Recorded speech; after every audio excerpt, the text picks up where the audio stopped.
Dystopia. My name is Roy. I'll be your host. I feel a bit odd projecting from this costume. However, I will go through the news this week. We're going to do a new thing on Escaping Dystopia. Let's cover this real quick. Today is August 1st, 2018. The Siren Song of Stupid is tonight's episode. As we do here on the show, we're going to go ahead and run through what I will attempt to run through this week's topics, mentioning only facts, and then we will talk about what happened this last week. Our overarching theme this week is we're going to talk some about our media system, what it is, how it works, and who it represents, and things like that. We'll talk about that in our feeling portion of the show. This week, the Tweetstorms really ruled the news. The former personal attorney for the President of the United States has turned over evidence. He appears to have possibly flipped, as they say, and provided state evidence. We certainly heard this week audio tape of what appeared to be the president talking about a payoff prior to the election for a former lover. We've had tweets attacking our media system. We've had tweets alleging that collusion, quote unquote, is not a crime.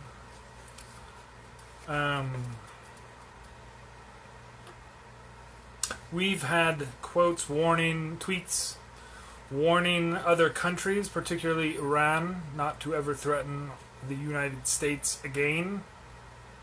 We've had tweets going after the NFL. This last couple weeks has been a true tweetstorm. We've seen how the media deals with that.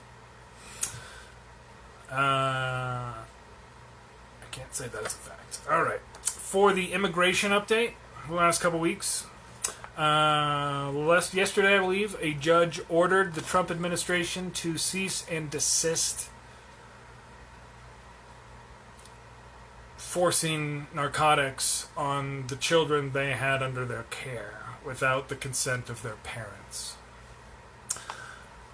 Today it was reported that one of the children that they had separated from their parents contracted some type of respiratory illness, and upon release from ICE detention, died.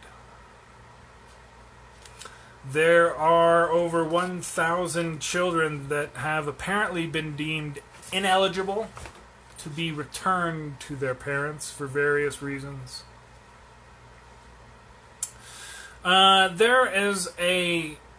As of one of the rallies the president attended last night, this has gotten a lot more attention. The conspiracy theory known collectively as QAnon is reaching more of the mainstream. We'll talk about that a bit more in the rest of our program. That's the facts as they stand. It was approved today, or this last couple weeks, that states can remove, or a law that existed to remove voters who had not voted from voting rolls is now considered legal in this country. You would expect those kind of laws to go in effect in more other places.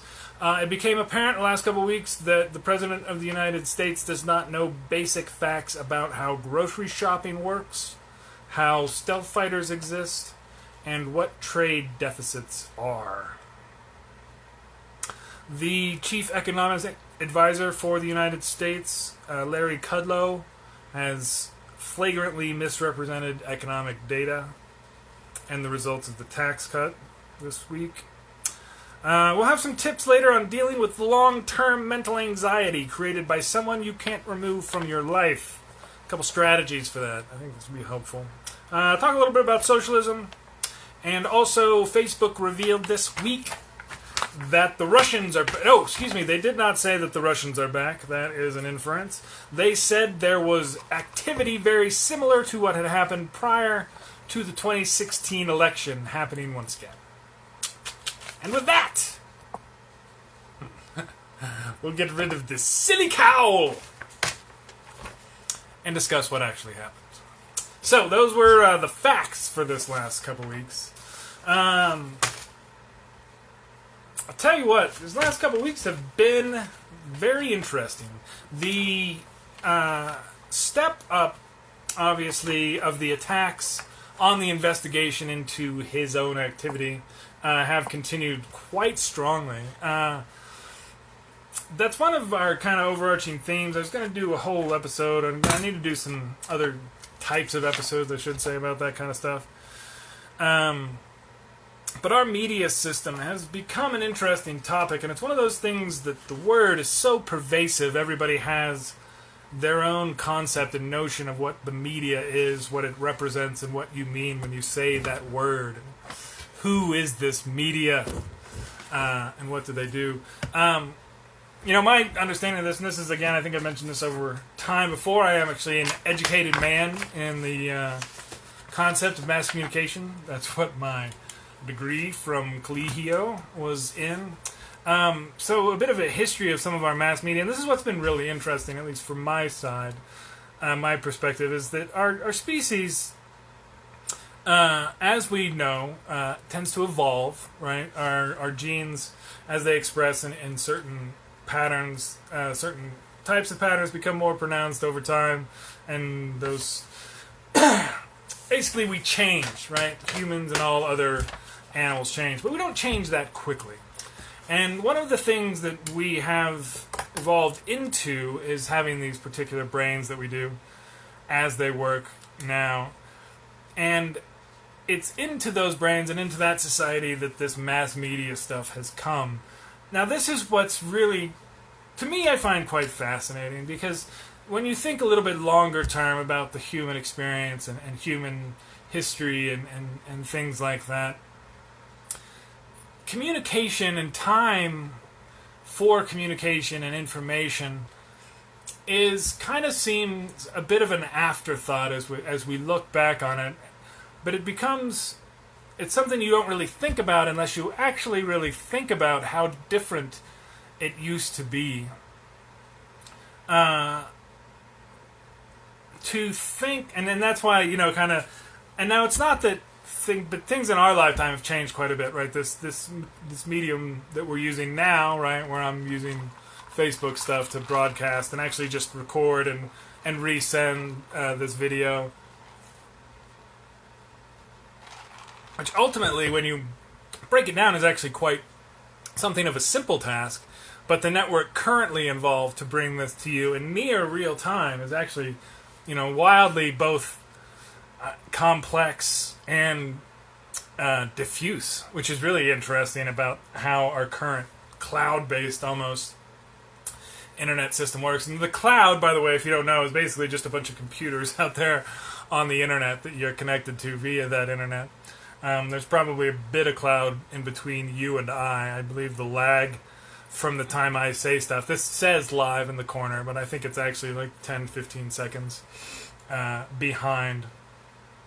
But our media has expanded now, and hopefully we'll get a little bit more of a stable system here for a bit as we've moved into this 21st century media system where we have the full convergence, right? And everything comes through a phone or a TV or a tablet, and it's all the same kind of sources and the same kind of stuff. And the experience is... Now, again, this used to be very different, right? You wouldn't have, radio and TV and movies were all distinct media experiences because of the way that media was consumed, because of the way that that recorded event was replayed or shared. And so and that has, changed quite a bit. And now we've converged to where there is such this interchangeability. And the other thing that we've changed about as far as this interchangeability is the sources of that information, right? Like me broadcasting to you live from the studio here in lovely Littleton, Colorado, right, is, you know, an aspect of that where the same, and actually, I mean, the quality of this broadcast is, you know, quite a bit better than what you would have had 30, 40 years ago, that the best possible broadcast could have produced. And we're seeing now with a lot of the other stuff, like, you know, of course, all the Facebook things and YouTube and Twitch, and I'm not telling anybody news here that our media system has changed quite a bit. And it's under that a lot of this rest of this stuff happened. And it's been the breakdown of that source of a central media and those large mass medias as we move to what I call the nano media, which is that really small single voice out of that you know, that 1 billionth part of the species, right? The nano and the media being our voice, right? That 1 billionth voice coming out to you live, so to speak. The ability to do that has changed so much about what is potentially possible, and I think that our society is having a tough time adjusting, particularly when that's being exploited in a number of ways. So, which brings us to the tweets, right? Because it's that same kind of media system where you have this one person, right, with their one phone, just typing some stuff up and changing the whole news cycle for the country. To some of those that happened, and that's what, you know, we have, you know, to draw a bit of a parallel, right? I've got myself here in my basement, and then we have the president on his toilet, both yelling at our phones one way or another. Obviously much more efficient just to type a few hundred characters and then have everyone flip out as they try and figure it out and fill in the blanks, which we'll talk about a little bit more later. But anyway, the big one this last week. So, why we've seen such crazy tweeting, and it really has been crazy. It's been over the top, insane. The president's personal lawyer, who he thought would, you know, take a bullet for, he flipped on him, and it looks like all of this stuff is coming out, and they have him dead to rights, left, right, and center. I mean, that's what's so odd, right? So one of the things that happened in the last couple weeks, the audio tape of Cohen and Trump talking about paying off one of his lovers before the election to buy the story from the National Enquirer after they had bought it to silence the woman and to reimburse basically the guy for buying this. I mean, this is... They, you know, deny this the whole time, and then this comes out, and you actually literally have him on tape talking about this. So, and that goes as well with this collusion situation, right? Where just dead to rights in the meeting, dead to rights, working, wanting to work, looking to make an exchange with what turned out to be the Russian government, and with some knowledge of that too, and so this continues to come out. So that's why, in my perspective, we've seen this crazy Tweetstorm going after the media. One of the funnier things of this, and this isn't the Tweetstorm, but when Cohen flipped, there's video of Rudy Giuliani both talking about how awesome Cohen was, right? And how amazing, what a great and honest lawyer he was. And then now that he's flipped, he's totally been a liar the whole time. And they show this clip to Rudy, and his reaction was, "Why are you showing this to me? Why are you bringing that up?" We're in this place now where it feels super crazy. And I'm going to talk later, near the end of the show, to kind of try and talk about why that probably might be alright. But this last couple weeks has been over the top. So we had the other part of the Tweetstorm about, so they've moved to, and I've made jokes about this before, collusion is not a crime now. Now we've moved to, again, We didn't do anything. There was nothing there. We weren't there. We didn't ask for anything. Maybe we asked for stuff, but that's fine. Now we're at collusion's not a crime, and we're moving also to it was perfectly okay and worth it because we beat Hillary. Which they've now also made these arguments too, that working with a foreign government to influence an election is perfectly okay because it worked. So there's just so much room for the logic. It's almost kind of the insulting to have to respond to it, right? Like that collusion isn't a crime, and Rudy actually went out and said, well, it's not in the book, can't see it nowhere, collusion, and it's like, well, bank heist I don't think is in there, right? And some of the other wasting a bunch of people, right, is not literally written down. That's not illegal. You look through the law, and there's no law that says, oh, you can't waste a bunch of people. You can't gank all their crap, right? Ganking, I don't see ganking in here. Colloquialisms aren't crimes. Bamboozling the hoi polloi? Nope, that's not a crime. Even today, the Sarah Sanders said, well, the president isn't obstructing justice when he's instructing his attorney general to stop an investigation into that president himself on the day after that president's campaign manager goes on trial. That's not obstruction of justice. That's fighting back. And, of course, who wouldn't fight back?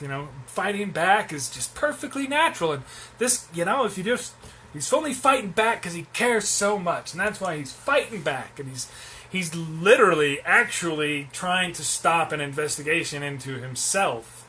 That's obstruction of the justice.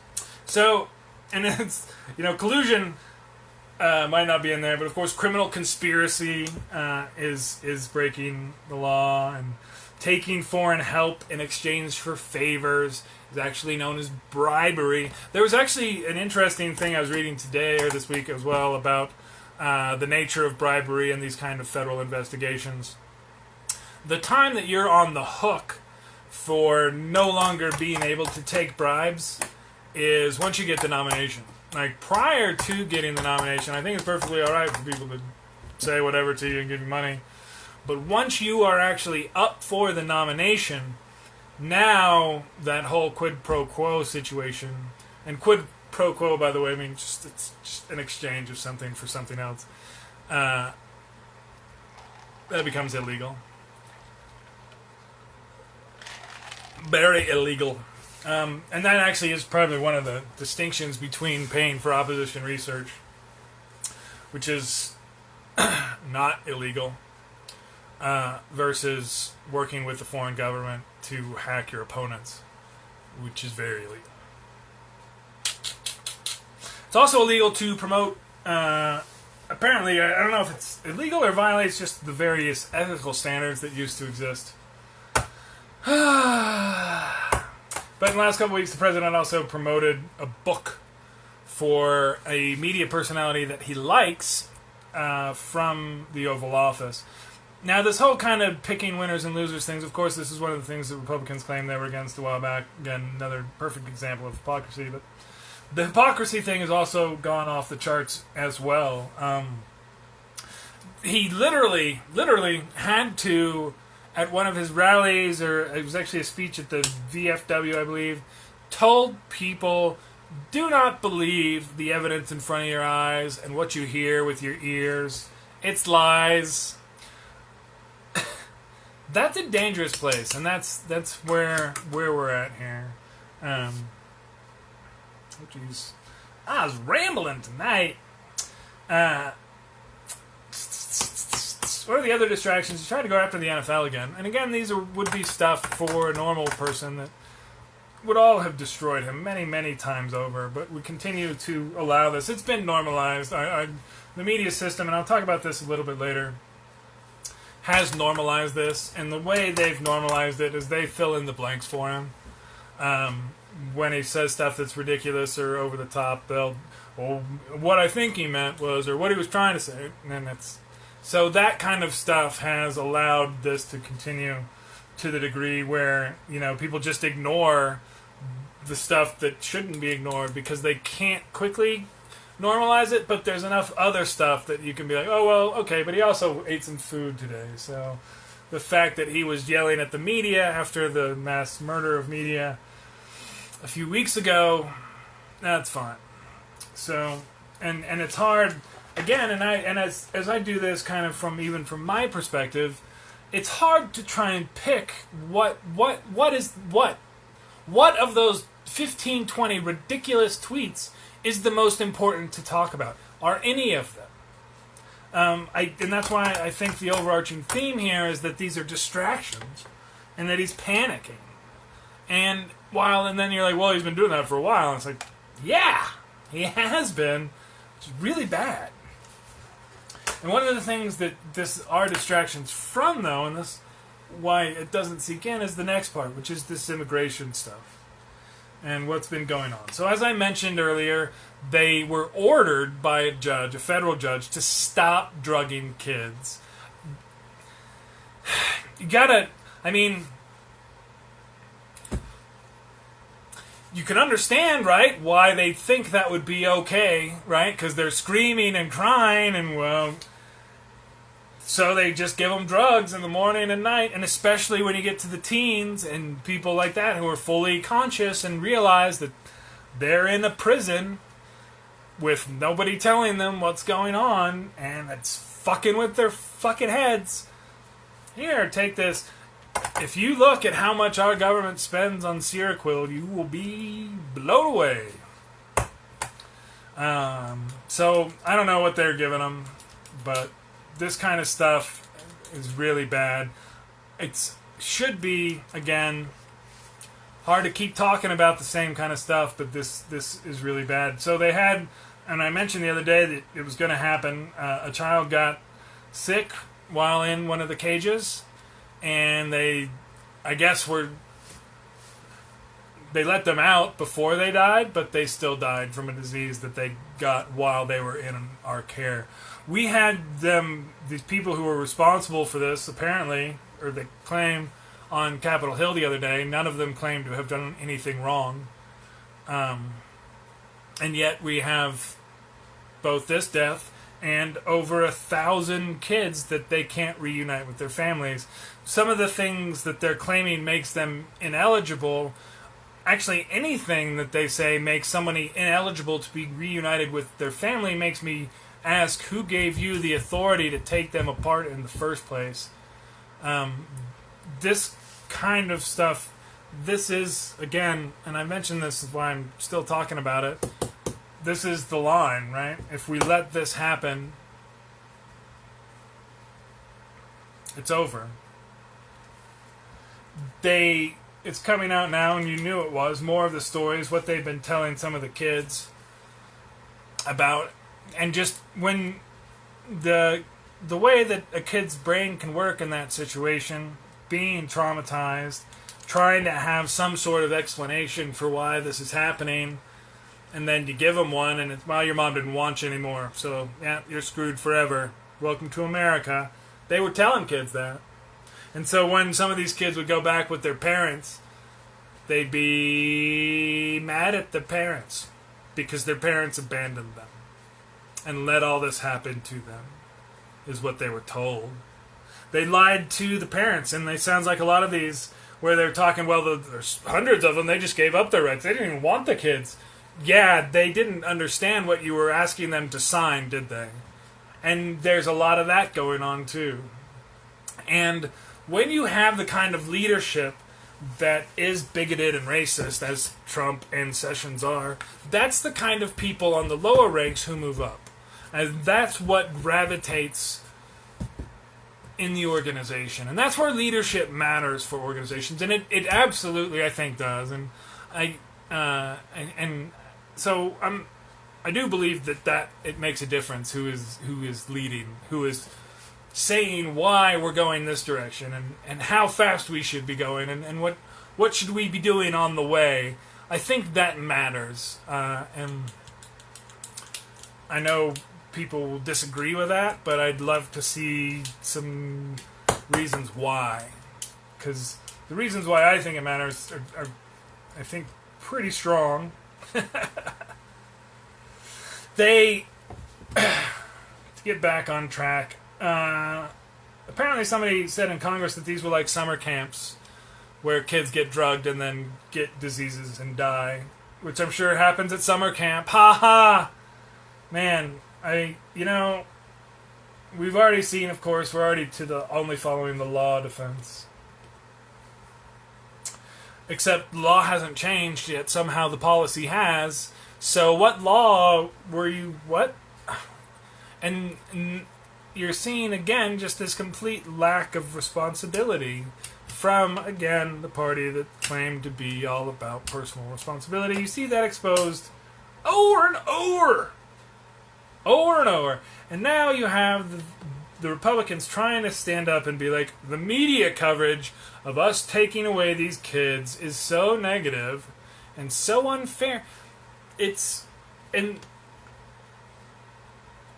why can't we agree that taking kids away is just wrong? And we can't. And that's part of that breakdown before. We used to be able to, when we had lesser mass media voices, we could get 6 people on the page that, yeah, this is wrong. When you have 10,000, 100,000, a million media voices, and some of them are completely full of shit, you're never going to get everyone to agree. And when you have a brain that tends to bias towards a new and different opinion, as opposed to the one that everybody else has, and it just tends to like that kind of stuff, you get to our next topic, which is the QAnon storm of stupid, which is metastasizing. So, again, we only know about the outside world, the information that we believe that comes to us through some of these media sources. And when you don't believe them at all, but stuff keeps happening, and you know some of it's real because you see video, you need some other explanation for all of it. And that's where these kind of conspiracy theories take off.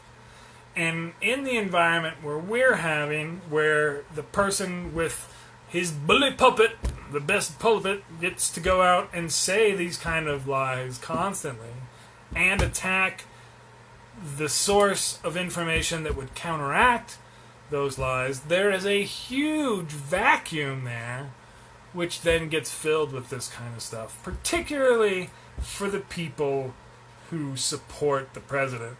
And in this case, he's kind of a central figure in this whole conspiracy theory, that in fact he is in control and knows exactly what's happening, and he's about to lock him up. You can read about this in a few other places, but this is where the Pizzagate thing came from. This is, again, pretty much everything you can think of that has to do with them and how they are controlling things. It's really kind of odd because it's much more specific in many of the boogeymen, and it's, again, the same boogeymen that it's always been, because the person who's doing this is a troll who's fucking with people. It's really, really sad to see what kind of things people start to believe when they reject, as a general rule, every good and legitimate source of information. It becomes really difficult to break through, to get them any way to see around that, because everything, I mean, there's a very good metaphor here is the immune system and an inoculation. And when you have an inoculation against good information about reality, you end up in a weird place. And the longer that goes on, the weirder shit gets. And that's what's happening now. So this has been going on for long enough, and it's had enough support that I think it's reached that metastasizing where it's its own cancerous growing entity that can exist and infect others. This is what really got Roseanne, and this is why she was so sure she was right, because this is the explanation. They've got answers for everything and questions for it all. And when you don't trust, the breakdown of trust, you have to go someplace else. And that's where people go.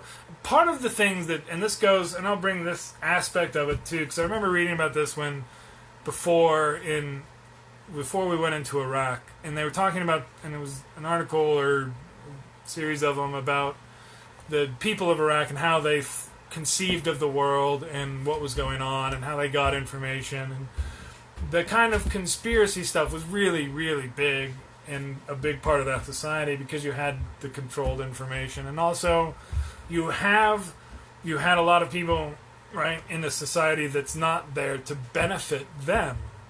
And so when you have people who feel like all this outcast stuff, both either economic or, in this case, information outcasts, right? Not necessarily economic, because a lot of these folks, a lot of Trump supporters, and a lot of these people are middle class, regular. Some of them even have educations, which blows me away. But they still you still have to have some explanation to tie the world together. And when somebody offers one with that degree of confidence, and also, oh, well, yes, it does. Oh, you were right about this. And it's really gotten really bad. One of the things I think more folks need to know, is where some of this stuff comes from. And there is this place out there on the internet. It's called 4chan. I would avoid it if I were you. You need to understand that trolls and competitive trolling is a really, really psychologically damaging place.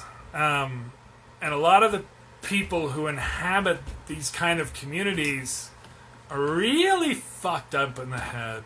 And that's one of the things and that's why one of the overarching themes of this QAnon thing, and again, this is the Pizzagate stuff, that's where this came from, is they're there to protect children from the pedo, reverse vampires, whatever.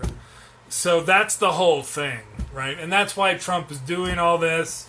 That's what they're about to do, is to protect the kids from the evil demos. And it really gets so ridiculous. And it's hard to figure out how to go against this stuff, because it's one of those things where facts and reality don't really mesh, and they've already rejected any way to get new information into the brain.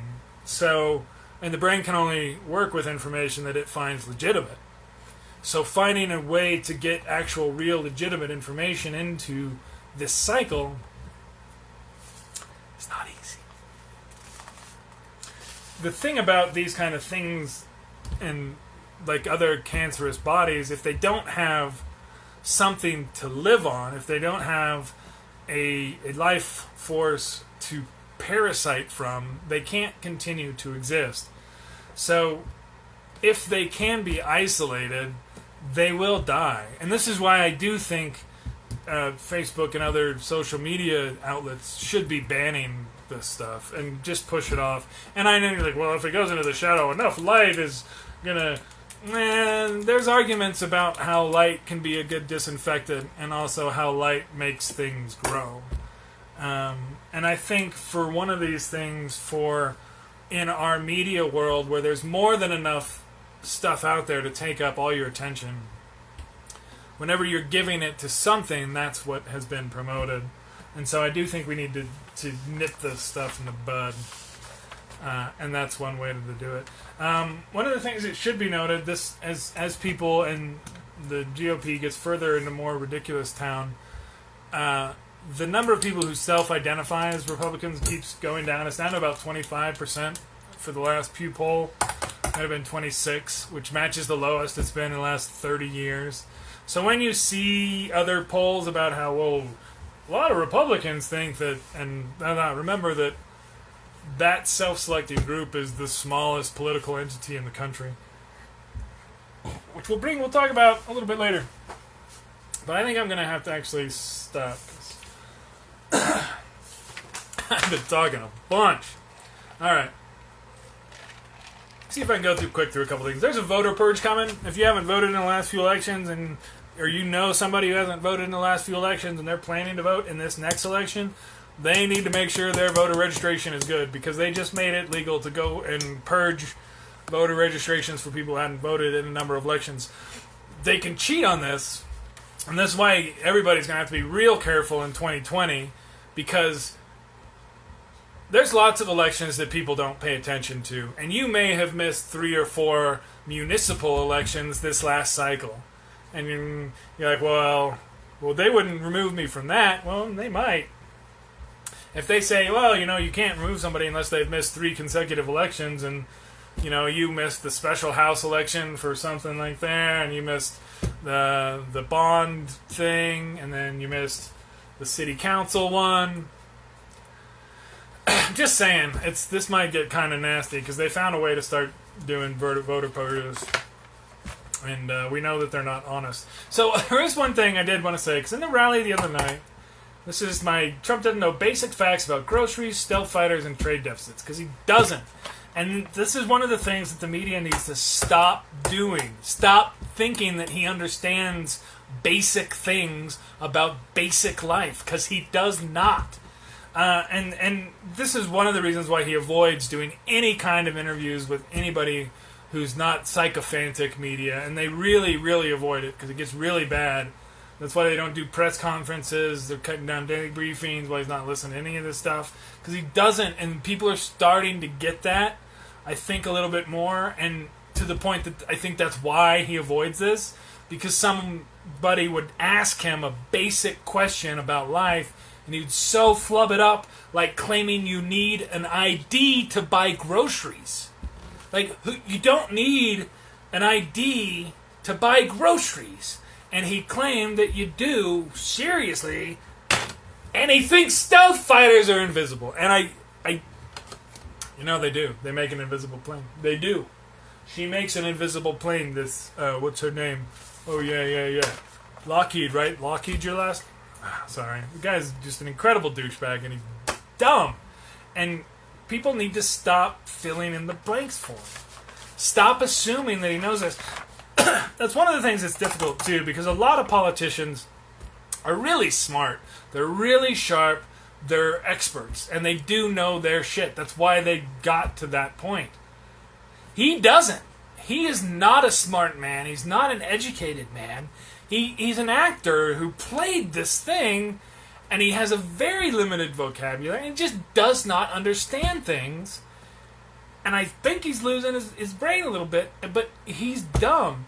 And that's one of the problems that we've had, is because they don't want to point out how ridiculously stupid he is. Because at a certain point it does start to sound a little bit malicious, but also when you just kind of demean it, it really hurts. No! Come on, he was standing in front of what? What? The jet? The stealth fighter? So the other thing that he's lying about and misrepresenting, this is one thing that I would like some... But again, I'm like, well, if a reporter could just get him on and just ask him, sir, you seem to conflate trade deficits with budget deficits. You understand... Well, what do you think a budget deficit is? Can you explain what 2 numbers make up a budget deficit? And that would be, revenue and spending, right? But that's what I think people need to be asking him if they could. It's just basic questions about how stuff works, just to see and have him explain how he thinks things works. Because he's a sales guy. I don't need to know any of that stuff. Just tell me what's good. Tell me what's bad. I'll get it. I mean, it's and these things, it's like the farm bailout stuff, too. I mean, he hasn't really been trying to say they kind of did this. By the way, they're doing a farm bailout because of the trade war, which is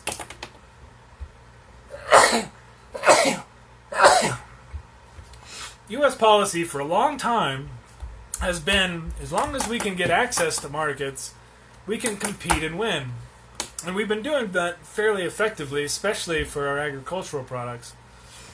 A trade war like the one that our president started with everybody screws that totally up and blows that out of the water.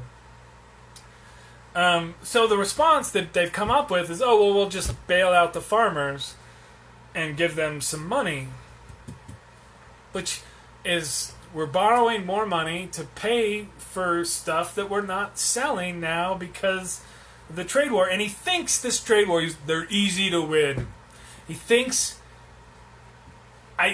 it's like some single thing, like some single event negotiation, and you go in and you just, you blow off and you do and you puff up and you get your deal and you walk out. And that's what he thinks trade deals are. And they're not.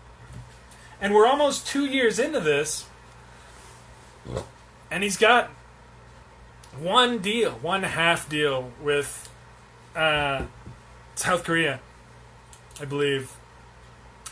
He claimed that he had one with the EU the other day, and he doesn't. There is no special. All they agreed. He didn't pick a fight with him, and he called that a new trade deal. He called that a trade deal with the EU by not picking a fight and not expanding his fight. And then he claimed he had an agricultural deal, and they're like, no, it's not an agricultural deal. We said we might buy some soybeans. He just doesn't know. He doesn't know how these things work, and he doesn't know. He doesn't care that he doesn't know them. So the media needs to stop filling in the blanks. I don't think they're going to stop doing that. So, can't see your game. Do real quick. I'm going to skip the president's chief economic advisor lied about the tax cuts. He went on TV, told people tax cuts already paid for themselves. They have not. They're completely just lying about that shit. Dealing with long-term mental anxiety created by someone you can't remove from your life. So, here's what I was talking about, why the last couple of weeks have been crazy on this kind of the Tweetstorm, and why it feels like, how long can I put up with this, and this is driving me nuts, and oh my god, why won't it stop, and right?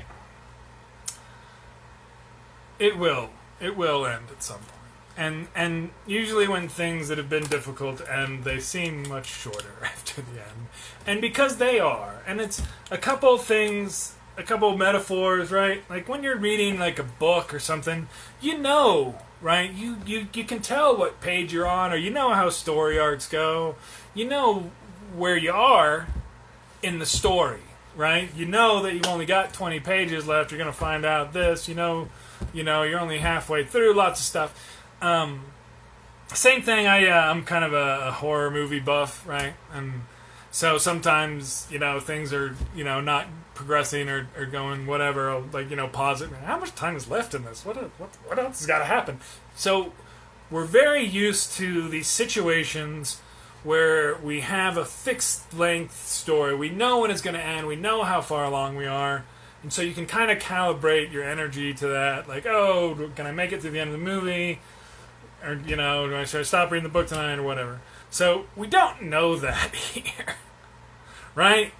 I mean, when Nixon finally decided to fire the Attorney General and try and stop the investigation into him, things happened pretty quick. But it went on for a long time before that. And that's the metaphor to go for here. So I know it feels like it's interminable and it never ends. And oh my god, it just keeps going. But we'll have gotten to there. We'll have gotten there when we get there.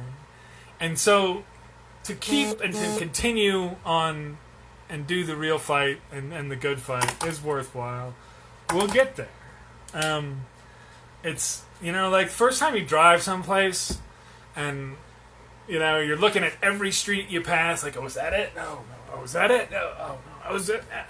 And it seems like it takes forever to get to that place. And then you go there again the next week and you're like, oh, we're here, right? And I don't know if people who went through the whole Nixon thing have that feeling nowadays. Just like, hey, just go with it, you'll get there. But I think that's the right way to look at it. When it starts to bother you and overtop, realize that, you don't have that full vision of hindsight yet. And when we do, things will feel a little bit different. So, with that,